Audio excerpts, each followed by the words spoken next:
Kapag gantong kasarap yung ulam nyo, nako, sinasabi ko na sa inyo, magsaing kayo ng marami dahil mabibitin kayo sa rice. Dito sa lugar namin, hindi na uso ang Only Wings, kaya puro wing part lang to guys dahil parang namiss ko naman ang Only Wings. 1.5 kilo pala to guys at tanggalin lang natin itong mga balahibo dahil hindi naman maganda kung makakain natin yan. Tapos hahatiin lang natin yan dito sa may gitna. Dati nga nung may Only Wings pa kami, akala ng iba leg part tong kabiyak na to kasi mukha naman talaga siyang leg part lalo na pag naluto. Hinahati kasi yan lalo na kung nasa Only Wings kayo. Kasi kapag sinerve sa inyo na ganyang kalakihan, ako mauumay agad kayo sa laki. Sa isa't kalahating chicken wings ko na to, titimplahan ko to ng tig 1 teaspoon ng salt and pepper. Mix nyo lang at iset aside nyo muna for 30 minutes. Tapos mag-ready na din kayo ng 1 cup ng harina at timplahan nyo din yan ng salt and pepper. Okay lang yung manipis na coat dito sa harina dahil hindi naman kailangan mag-crispy to dahil mamaya ilalagay pa natin to sa barbecue sauce. Eto na pala lahat ng na-coat ko sa harina. Kapag naman nagpiprito ako, pinagsasama-sama ko lahat ng flat at lahat ng mga drumettes para pantay yung pagkakaluto dahil magkakasing laki lang sila.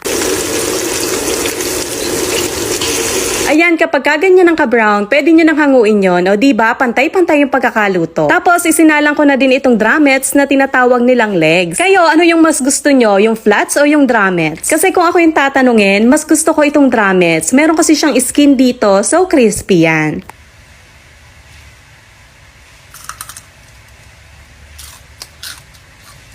Ito na guys, yung 1.5 kilo, naprito ko na yan lahat. Ngayon naman, gagawa na tayo ng barbecue sauce. Dito sa food processor, naglagay ako dito ng isang sibuyas at isang ulo ng bawang. Kung wala kayong food processor, pwede kayo ditong gumamit ng blender or di kaya naman, pwede nyo itong i-chop ng maliliit. Maglalagay din tayo dito ng half cup ng ketchup at half cup din ng sugar. 2 tablespoon ng oil at 2 tablespoon din ng vinegar. Huwag kayong mag-alala dahil ilalagay ko yung exact measurement dyan. 1 teaspoon pepper at ito yung secret ko guys. Naglalagay ako dito ng barbecue powder na ginagamit sa french fries. Hindi na secret dahil sinabi ko na sa inyo. Sa mga nakatikim ng barbecue flavor namin noon, saksi sila na masarap talaga ang barbecue namin. Maraming brand dyan ng barbecue powder pero ito yung ginagamit ko. Nabibili ko lang to sa palengke namin at maglalagay ako dito ng isang kutsara. Hilingin lang natin yan kaya gustong gusto ko din itong food processor na to dahil pwede siya sa gulay, sa karne at sa yelo. Kita nyo naman, pinong-pino talaga yung pagkakagiling. Kaya kung wala pa kayo nito, ilalagay ko yung link sa comment section dahil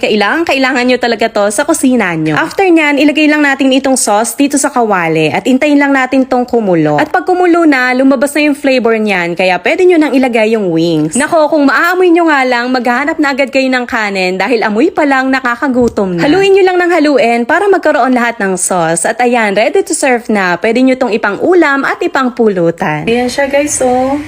Diba? Napakasarap nga. Try natin.